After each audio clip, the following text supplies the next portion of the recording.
जो આપણે ઘરે બનાવ્યા છે પતરવેલીના પાત્રા અને જો આપણે ચાખીને બતાવીએ બહુ મસ્ત છે ટેસ્ટમાં પણ। તો ચલો મિત્રો હું તમારા માટે રેસીપી શેર કરી દઉં છું। તો જય માતાજી મિત્રો, આજે હું બનાવું છું એક નવી જ પ્રકારની રેસીપી। તમે ખાધી પણ હશે, ઘણી વખત બનાવી પણ હશે। તો ચલો આજે હું તમારી માટે શેર કરવાની છું રેસીપી। તો સૌપ્રથમ મિત્રો આપણે પાદા લઈ રહ્યા છે, પતરીના પાદા પણ કહે છે, નળીના પાદા પણ કહે છે। તો આપણે આ આપણા ખેતરમાંથી જ લાયા છે। જો તો સૌપ્રથમ તેને ધોઈ કાઢવાના છે અને પછી તેને આવી રીતે નસો કાઢી નાખવા। જો તો આવી રીતે ધીમે ધીમે ફાટી ના જાય એ રીતે આપણે ધીમે ધીમે આવી રીતે બધી નસો કાઢી નાખી દેવાની છે। આવી રીતે જો પછી તેને સાઈડમાં પણ આવી રીતે ધીમે ધીમે કાઢી લેવાની છે। જો આવી રીતે બહુ નથી કાઢવાની, આપણે થોડી થોડી કાઢી લેવાની છે। આવી રીતે જો આવી રીતે તમારે બધા જ પાનાને આવી કાઢી નાખવાની છે। તો આપણા શરીર માટે બહુ સારી છે, તમે ભાજી બનાવીને પણ ખાઈ શકો છો। તો જો મિત્રો આપણે બધા પાદાની નસો કાઢી નાખી છે। તો આવી રીતે તમારે બધા પાદાની નસો કાઢી લેવાની છે। જો મેં તો કાઢી લીધી છે। જો પછી આપણે હવે બનાવીશું બેટર। પ્રથમ મિત્રો આપણે આવી રીતે તપેલી લઈ લેવાની છે, પછી આપણે એમાં બેસનનો લોટ એડ કરી દેવાનો છે। જો તમારે જોઈએ એટલો લઈ લેવાનો છે। તો જો આપણે લઈ લીધો છે,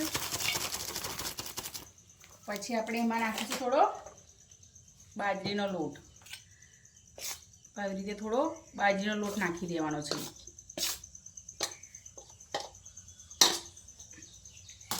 પછી આપણે એમાં નાખીશું આદુ લસણની પેસ્ટ અને લીલા મરચાંની પેસ્ટ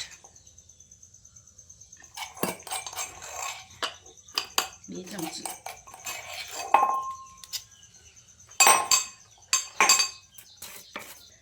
પછી એમાં આપણે નાખીશું સૂકું મરચું, પછી એમાં નાખીશું આપણે થોડીક હળદર થોડીક વધારે નાખી દેવાની। પછી આપણે નાખીશું એમાં થોડુંક અજમો, પછી આપણે નાખીશું એમાં થોડો ગરમ મસાલો, નાખીશું ધાણા જીરું, થોડું ધાણા જીરું પાવડર, પછી આપણે નાખીશું એમાં સ્વાદ અનુસાર મીઠું, પછી એમાં નાખીશું આપણે લીંબુનો રસ 2 ચમચી જેટલો, પછી એમાં નાખીશું આપણે 1 ચમચી ખાંડ। તો ચલો મિત્રો આપણે ધીમે ધીમે પાણી રેડતું જવાનું છે અને બધું મિક્સ કરતું રહેવાનું છે। આવી રીતે ધીમે ધીમે થોડું થોડું પાણી રેડતું જવાનું છે અને આપણે લોટને મિક્સ કરતું રહેવાનું છે। તો ફાઇનલી મિત્રો જો આપણું બેટર તૈયાર થઈ ગયું છે। તો ચલો તમારે આવી રીતે થાય કે પછી પાટલી લઈ લેવાની છે, તેની પર આવી રીતે પાદું મૂકી દેવાનું છે। પછી તમારે આવી રીતે બેટરને એક સાઈડે ઝાલી અને તમારે આવી રીતે થોડું થોડું ચોપડી દેવાનું છે। બંને બાજુ જો થોડું થોડું ચોપડી આવી રીતે જો ફેલાવી દેવાનું છે બેટરને। તો જો તમારે આવી રીતે બંને બાજુ આવી રીતે વારી દેવાનું છે અને પછી જો આ બાજુથી પણ આવી રીતે વારી દેવાનું છે થોડું થોડું, અને પછી આવી રીતે થોડું બેટર ચોપડી દેવાનું છે ઉપર, આ બાજુ પણ થોડું ચોપડી દેવાનું છે। પછી તેને એવી રીતે તો જો આવી રીતે બંને બાજુથી એવી રીતે વારી લેવાનું છે। જો ધીમે ધીમે એવી રીતે તો જો આપણું સરસ મજાનું પાતળું તૈયાર થઈ ગયું છે। તો બધા જ ભજીયા આવી રીતે વારી લેવાના છે। તો આપણા બધા જ પાતરા ચોપડીને રેડી થઈ ગયા છે। જુઓ તો ચલો આપણે ગરમ પાણી પણ અહીં આગળ કરી દીધું છે। જુઓ પછી આપણે મૂકીશું માડો લાકડાનો, તમે માડો પણ મૂકી શકો છો અને તમે બીજું પેલું બાજરીના રાડા પણ મૂકી શકો છો। તો ચલો આપણે એની અંદર ગોઠવી દઈએ। તો આવી રીતે ગોઠવી દેવાના છે।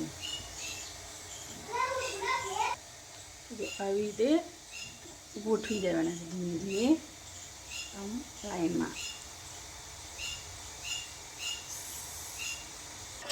તો ચલો મિત્રો બધા પાતરા ગોઠવી ગયા છે। ચલો આપણે એને ઢાંકી દઈશું, 10 થી 20 મિનિટ બફાવા દઈશું। તો ચલો મિત્રો આપણા ભજીયા બફાઈ ગયા છે। તો ચલો આપણે તેને નીચે ઉતારી લઈએ અને થોડી વાર ઠંડા થવા દઈએ। તો ચલો આપણે એને કાઢી લઈએ, પછી તેને ગોળ ગોળ સમારી લઈએ।